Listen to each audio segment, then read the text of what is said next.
ঝলমলে ক্যারিয়ার, বিশ্বজুড়ে দাপট, যার ব্যাট বলের ঝড়ে উড়ে গেছে শক্তিশালী প্রতিপক্ষ। জাতীয় দল কিংবা ফ্র্যাঞ্চাইজি লিগ সবখানে যার ঝলক দেখেছে ক্রিকেট দুনিয়া, তিনি সাবেক বিশ্বসেরা অলরাউন্ডার সাকিব আল হাসান। সময়ের ব্যবধানে সাকিব এখন দেশ ছাড়া। প্রিয় শেরে বাংলা ক্রিকেট স্টেডিয়ামে খেলা হলেও তিনি সেখানে এক কথায় ব্রাত্য। কিন্তু যে মাঠ থেকে বিশ্বসেরা বনে যাওয়া, সেখান থেকে বিদায় নিতে চাওয়ার ইচ্ছাটাকে কি আর দমিয়ে রাখা যায়? সাকিবও পারেননি তা। আবারও লাল সবুজের জার্সি গায়ে জড়ানোর ইচ্ছার কথা জানালেন মিস্টার 75। কোনো ফরম্যাট থেকেই আনুষ্ঠানিকভাবে অবসর নেননি, তাই ক্যারিয়ারের শেষ ম্যাচটা মিরপুরেই খেলতে চান বলে সম্প্রতি এক সাক্ষাৎকারে জানান সাকিব আল হাসান।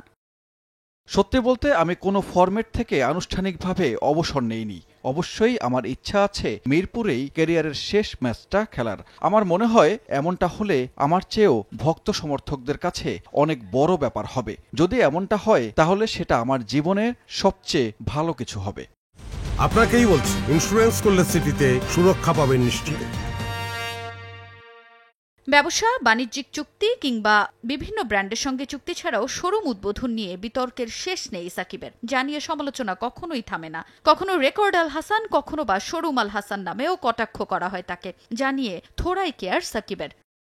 আমি ব্যক্তিগতভাবে মনে করি এগুলো কিছু সাংবাদিক এবং অনলাইন নিউজ পোর্টালের তৈরি করা গল্প, যা মানুষকে এভাবে ভাবতে বাধ্য করেছে। কারণ বাংলাদেশে আমি যা করেছি তা অন্য কেউই করেনি। এটা সমালোচকদের জন্য নতুন ছিল, এটা হজম করা তাদের জন্য কঠিন ছিল। এখন যদি অন্য কেউ এই রেকর্ড করে তাহলে সমালোচকদের সেগুলো ততটা প্রভাবিত করে না যতটা আমাকে নিয়ে করেছিল। কারণ আমি প্রথম ছিলাম, আর সেটাই ভালো এবং খারাপ দিক। তবে মানুষের নিজস্ব ধারণা থাকতে পারে এবং আমি এটা নিয়ে চিন্তিত নই। তারা কি ভাবছে তা নিয়ে আমার কিছু যায় আসে না, কারণ আমার কাছে মানুষরা কি ভাবছে সেটাই আমার কাছে গুরুত্বপূর্ণ।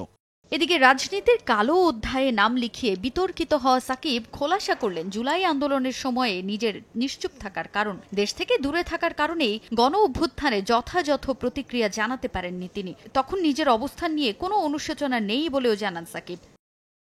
আমার জন্য এটা খুব কঠিন ছিল, কারণ আমি তখন দেশ থেকে অনেক দূরে ছিলাম। সেই সময়টায় তারা আমার বিরুদ্ধে গিয়েছিল। এটা আমি তাদের দৃষ্টিকোণ থেকে বুঝি এবং সম্মান করি। তবে এ নিয়ে আমার কোনো অনুশোচনা নেই। তবে আমি তখন কেন চুপ ছিলাম তা মানুষ এখন এটা আরো বেশি করে বুঝতে শুরু করেছে।